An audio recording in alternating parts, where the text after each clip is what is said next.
Welcome to Mecum Presents On the Move, brought to you by State Farm. It's the show geared toward keeping you up to speed with the latest auto news, event coverage, and expert industry insight. Now, here are your hosts, Matt Avery and John Kraman. Hey, and welcome to another On the Move. I'm Matt Avery, and joining me is co-host John Kraman, lead TV commentator for Mecum Auctions on NBCSN. John, we've got a really exciting show today. Starting with in segment 2, it is time for another State Farm surprisingly great guest. We have Mike Burroughs coming on. He is editor-in-chief of Stanceworks.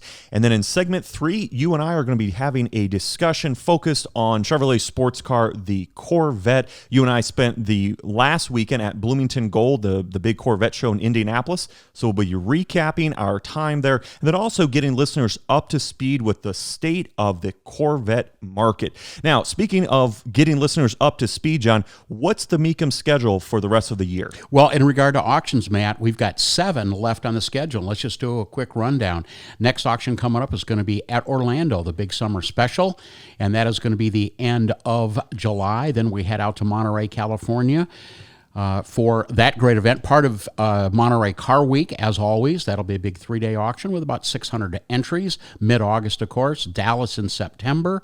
Las Vegas in October. And 2 more auctions in October. A brand new venue for us, Chattanooga, Tennessee, October 15th and 16th. And then we finish out October at our Chicago Schaumburg sale with 1,000 cars there, running 3 days. Dates are October 21st through the 23rd. And then another Mecum tradition. Kansas City will round out the year, December 2nd through the 4th, 3 days, 700 entries there at Bartle Hall, and that takes care of the 2021 schedule. And speaking of schedule, John, we have a update on the Mecum Mobile Experience and where that will be headed for the rest of the year. Good. That is a great opportunity for Mecum Auctions to get out at other top-tier automotive events. And so here's where it will be for the next couple months as we close out the rest of the year. Okay. At the end of June, it will be at the Summer Nights Tri-5 and Van Cruise. That's in Somerset, Kentucky. It will return there at the end of July for the Summer Nights C10 and Trucking Nationals. At the end of August, it'll be not too far from where we're based in Walworth, just down the road in Geneva, Illinois, at the Geneva Concours d'Elegance. Also, during that week, it will have a presence in Pigeon, Forge, Tennessee at the Great Smoky Jeep Invasion, and also during those days at the Summer Night Super Cruise in Mustang Alley. In September, it goes back to Pigeon Forge for the Pigeon Forge Fall Rod Run. End of September, you can catch it at the Summer Nights Corvette Showcase in VW Jamboree, and then of course in November, it will have a presence at the world-famous SEMA show in Las Vegas, Nevada, and also in November, it will be at, I think, the event that you and I look forward to all year, the world-famous Muscle Car and Corvette Nationals held here in Rosemont, Illinois. So really exciting to see it out and about. It's a great opportunity for people to find out more about the brand, get a car consigned, get all kinds of information about upcoming Mecum auctions. John, transitioning to racing news, SRX race number 2 was held recently. What were the highlights? They were on the dirt track, Matt, in Knoxville, Iowa. That is the home base, the ground zero for sprint car racing, and really no surprise. Tony Stewart, one of the owners of the SRX Racing Series, actually won the race. Very, very exciting. Congrats to him. They're going to run through 6 races, all of them televised on CBS, on the mothership, and those start at 8 o'clock Eastern Time over the next, now 3 weeks or so. IndyCar on NBC this weekend up at Road America, your and my favorite road course. We both have had a chance fairly recently to spend some time on that track, and of course, congratulations go to Alex Palou with a big win. Very, very exciting race. Those cars are wicked fast on that big road course, and a lot of spectators were present. Glad to see things open up. And then finally, NASCAR on NBCSN. Shout out to our compadres there for doing a great job covering NASCAR's return to Nashville. Haven't been there in over 3 decades, and Kyle Larson dominated that race. He has won the last 4 NASCAR events. Now, that includes last weekend, the big All-Star race in Texas, where he won $1 million. The next day, he flew commercially out to Ohio for the All-Star Sprint Car Series, and he won that race. One of the hottest race drivers in the world today. Well, transitioning to the world of car news, John, Toyota has released an official image of the 2022 Tundra. Now, they weren't planning on it, John, as unfortunately is the case. Some teaser images leaked out. Toyota actually embraced it, and they released one of their official images so that people could get a nice, clean look of the truck. Now, it is the top-tier TRD-PRO. It's very aggressive. It looks ready to go off-road. What are your first impressions? Matt, when I first saw it, I was hoping, I had my fingers crossed when I saw it, that it was just I hate to use the word joke, but I thought that it might have been somebody maybe playing a prank. The front end styling is either a love it or hate it. And I think you and I are split 50-50. Nothing wrong with that.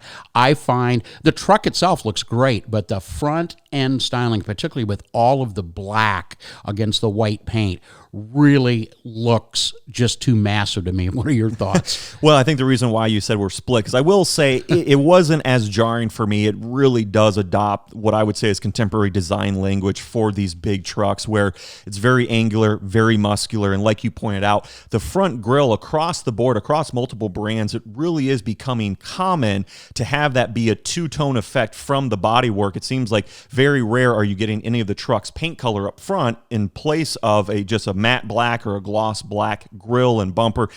Now, I will say, John, in Toyota's defense, this is the TRD-PRO, so it probably does have additional body cladding, and I understand you may not like it because it certainly is polarizing. Well, and that kind of follows along with what's happening. We know just how strong the ultra-high-performance off-road truck market is right now. It's really heating up. Toyota not releasing any particular data as far as powertrains or pricing or availability. Rumors flying that it may be powered with a 3.5-liter twin-turbo V6. Does that sound like a little bit like Ford EcoBoost competitor, maybe? Mecum Auctions is proud to bring you On the Move with Matt Avery and John Kraman. For more on the world of collector cars, head over to mecum.com. Now let's get back to the show. On the Move is powered by State Farm and their surprisingly great rates on car insurance. And today I'm joined by surprisingly great guest, Mike Burroughs, editor-in-chief of Stanceworks. Mike, welcome to On the Move. Thank you so much for having me. I'm excited to be here today. Let's start with some background. Fill us in on exactly what Stanceworks is and how it got started. Well, Stanceworks began at this point over a decade ago. As far as what it is, it's an automotive media outlet that caters to all things cool, for lack of a better way to put it. Everything from vintage racing to, off-road restorations to, the latest and greatest. Here I am in the shop, building a Honda-powered Ferrari. So we run the gamut and just focus on automotive storytelling. And really, it was born out of just kind of wanting a place to share kind of our own content amongst a tight-knit community. And I'm blessed to say that community has just grown and grown and grown. So here we are today. Within the automotive community, Stance has really become known for a very particular look. I'm just curious, with your brand's name being Stanceworks, how do you define stance? I think you're definitely right. The word stance at this point defines a very specific style, but, we've been using the name for, at this point, 12 years now. And we're early adopters of it in more of a focus on, I think every vehicle has a stance to it. Every vehicle has a presence, if we want to, paint that as a synonym. It's all about, the feelings that a car imparts upon you when you look at it, the way that it makes you feel, the impression that it leaves. And that's kind of what Stanceworks really focuses on, that's how we're able to focus on everything, so to speak.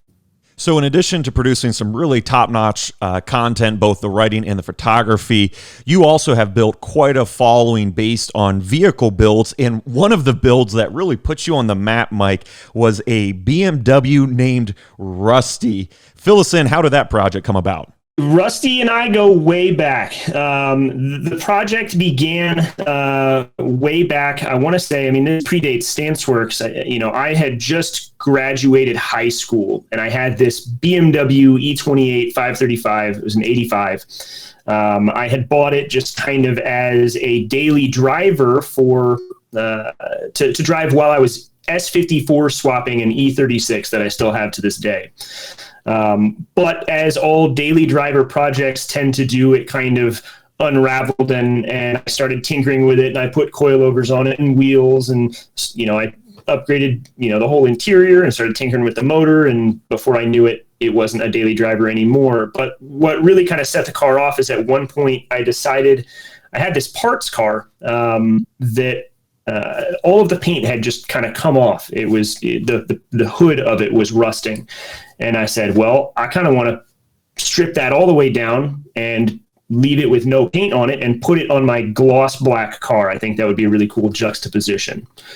And so I did that. And, this is back in the days of automotive forums being the most popular way to communicate with each other. And it set the forum on fire, and everyone was talking about it. I had magazines reach out and say, that's crazy. We've never seen that before. Can we do a feature on it? And it kind of started this snowball effect. But that car, eventually I lent it to a buddy of mine. It got totaled. And after it sat for a while, I decided, well, the hood looks really cool, completely rusted. So what if I rust the entire body of the car?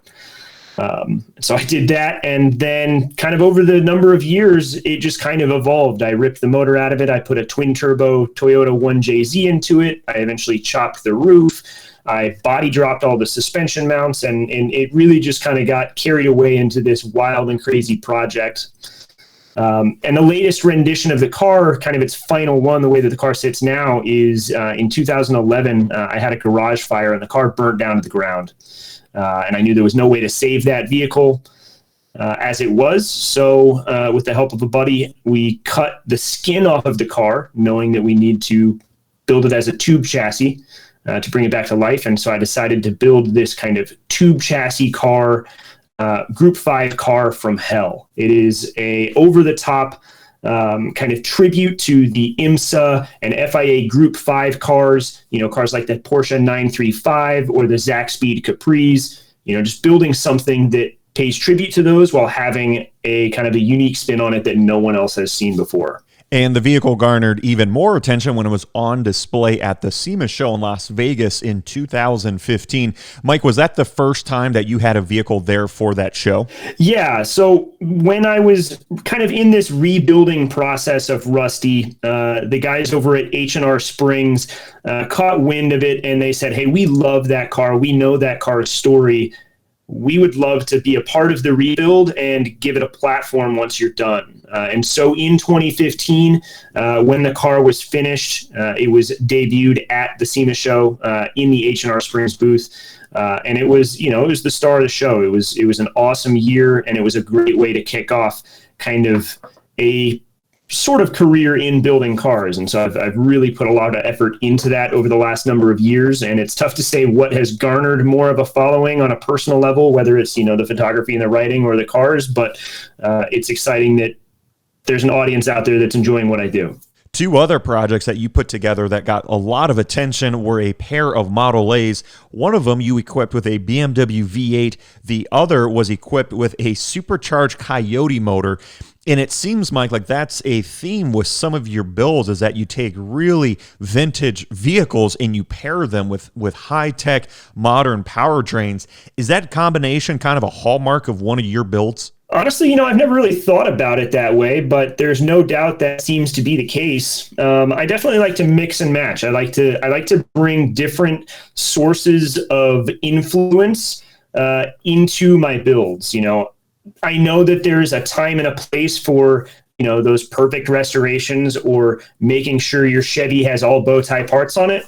But for me, I like to put a spin on things and have my own fun with it. And so one of those Model A's being that I'm a BMW guy at heart, I put a BMW V8 in it, as well as a handful of other BMW parts kind of hidden on it so that somebody that knows would spot them. But if you didn't know, you might never notice them.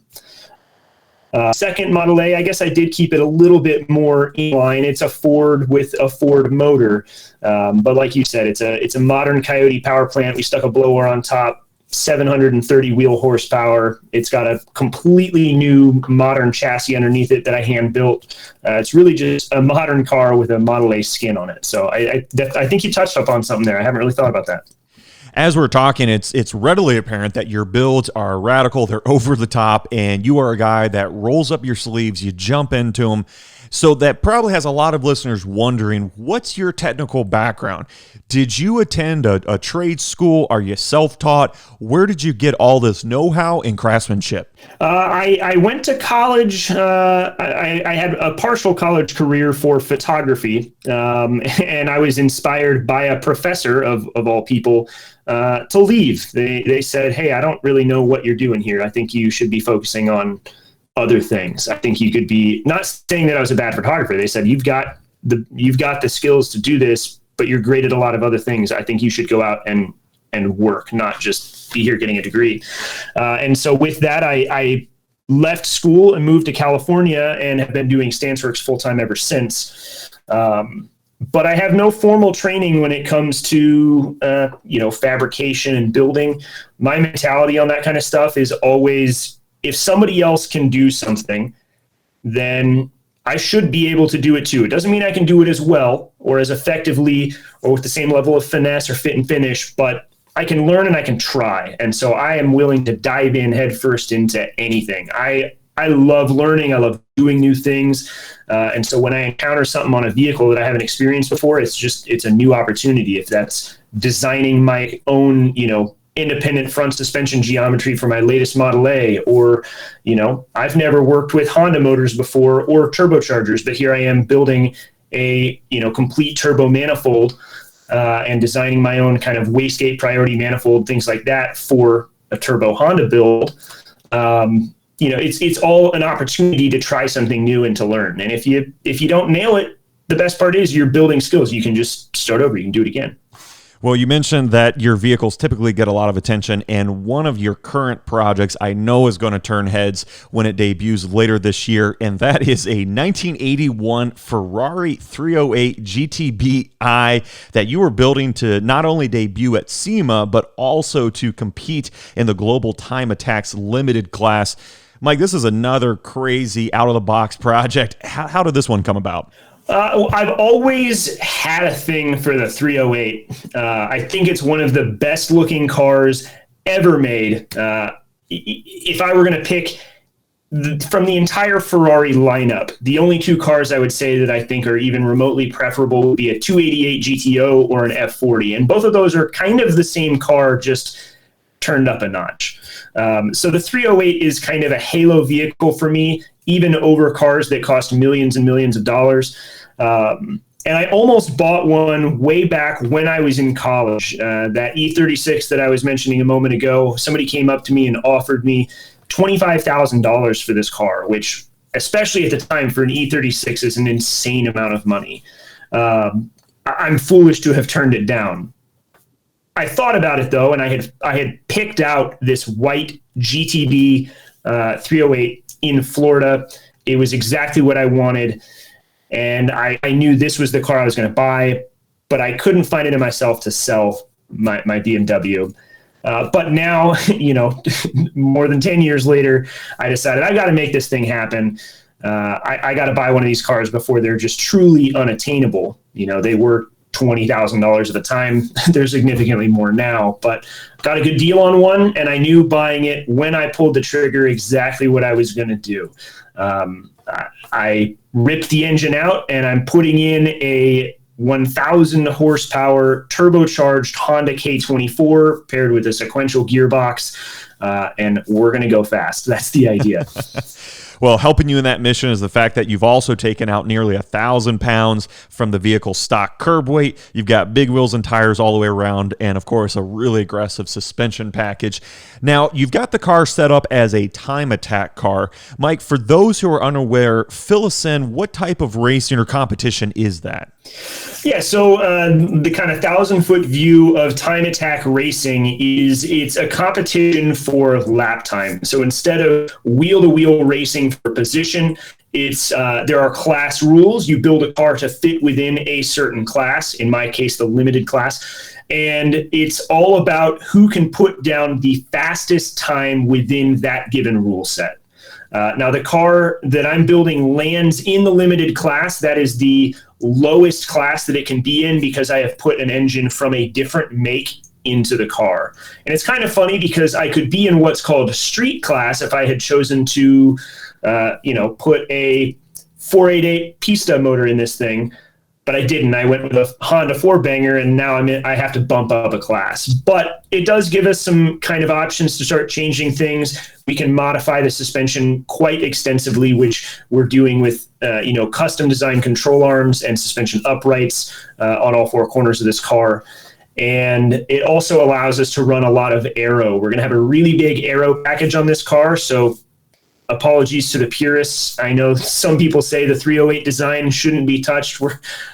It'll still look like a 308, but it's going to be a very aggressive one. But big splitter on the front, big diffuser out back, big wing, completely flat underbody. We're trying to stick this car to the tarmac and turn some really fast times. Is the plan for you to be behind the wheel and doing the driving? Yeah, that's the plan. I'm not a professional wheelman, obviously. I have quite a bit of track time under my belt at this point. So I want to get out there and drive the car. And if there were an opportunity where it seems like the car is super competitive and there were some really cool event that the car could be involved in, but I thought maybe I wasn't fully prepared to do that, I might turn to somebody who could drive it. But I'm building the car because I want to drive it. What fun is it to own this thing and then just have somebody else go pilot it around? With my last Model A with the Coyote and the blower, built that saying, I want something so terrifyingly fast that I'm scared of it. And I hit the mark on that. That thing is 2,200 pounds and, not far off of 1,000 crank horsepower. But it's this unwieldy kind of go-kart with a factory Model A wheelbase, and it's just terrifying to be in. So this time around, the idea is for a very fast car, even faster realistically, but something that can truly stick to the tarmac and is built to get those lap times and to help me be a better driver. That's part of the fun here. Well, speaking of driving, another project currently on your plate involves that 31 Model A because you are gearing up for a massive off-road trip from Mexico to the Canadian border. Man, Mike, what's the story behind this project? So, the Model A, I built it to drive it and to use it as a street vehicle. The first Model A that I built with the BMW motor, I daily drove that thing for months. But I sold it to fund another project, which is kind of the status quo for all of these projects. How else do we afford to build cars like this? And so at some point, I've got to sell this Model A so I can fund the next thing. But I truly want a driving experience with it that I'm going to remember forever. And when I started Stanceworks, it was a cross-country road trip in Rusty, back before the Group 5 build, that put that car and myself and Stanceworks on the map. All of the automotive media outlets online at the time picked it up, and it was just a bunch of fun. One of the fondest memories I have, period. And so I said, maybe I should do that again as kind of a tribute to that time in my life. Why not plan out the most insufferable road trip I can think of in the tiniest, most cramped, loudest Model A, and drive this thing essentially up the coast, from Mexico to Canada. I can't say 1,000% that it's going to happen yet. There's always bumps in the road and things, it could fall apart, but the send-off plan for this Model A before I actually commit to selling it is for this crazy road trip. But why not drive cross country, so to speak, border to border? If you want to follow along on this adventure and get the latest on the rest of the projects that Mike is a part of, head over to Stanceworks.com, and there you can also find Mike's YouTube channel, where he's really putting together some fantastic video content, diving further into his radical builds. On the Move is powered by State Farm and their surprisingly great rates on car insurance. And I want to thank our surprisingly great guest, Mike, for joining us today. Mike, it was a lot of fun, and I am really looking forward to seeing that Ferrari on display at this year's SEMA show. Thanks, Mike. Thanks so much. I appreciate it. Don't adjust that dial. On the Move, we'll be right back. Our program is proudly presented by Mecum Auctions, the world's largest collector car auctions. Now back to Matt and John. Hey, John, you and I recently came back from a stop at the Bloomington Gold event in Indianapolis, Indiana, one of the premier gatherings for Corvettes and now Camaro. So it was really exciting. We spent the whole weekend there, had a blast. It was held at the Lucas Oil Stadium. Really neat experience. All the cars were inside and covered. And this year marked the 50th anniversary of the legendary one-year-only LS6. And I'm going to say, John, that my favorite car that I encountered was an LS6. It was, in fact, it was a convertible, and it was, what a neat story behind it. It was ordered new by a military serviceman in Europe. It was spent time in Rome before coming back to the United States, was drag raced, and then at some point, John, the powertrain got separated from the body. And here's where I think it almost gets more interesting.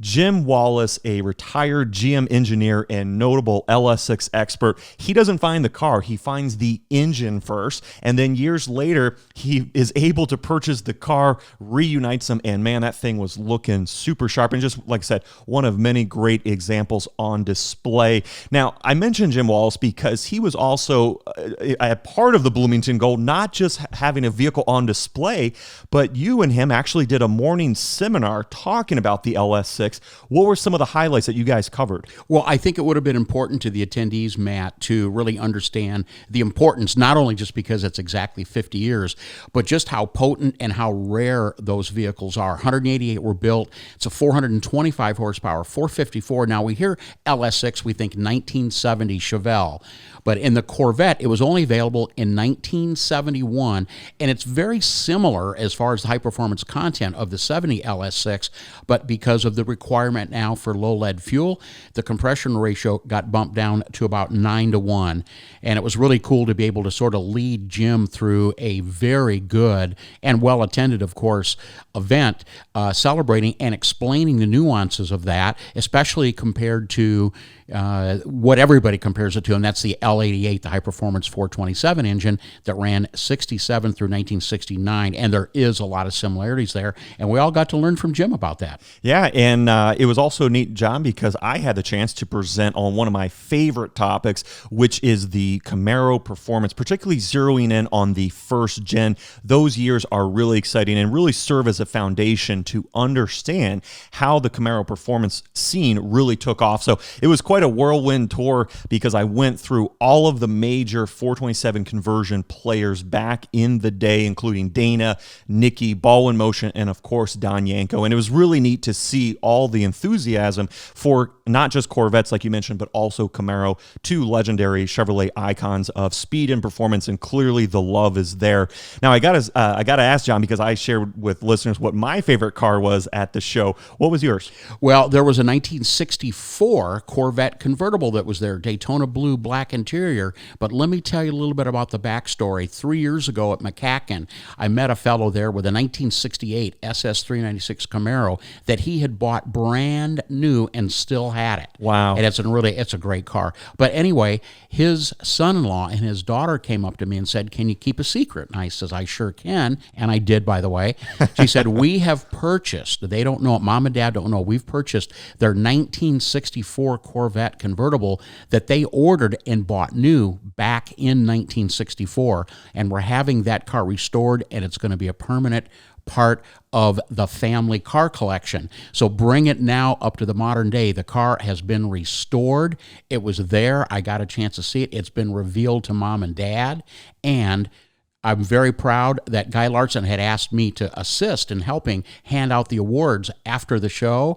So I actually, 3 years later, after hearing about this car, I got to make the announcement that the 1964 Corvette convertible in Daytona Blue did in fact earn the Bloomington Gold Award. Now, another short tale about that car is a couple of weeks before, it won NCRS Top Flight, and now it's going to McCacken. We'll see it there in the fall at McCacken.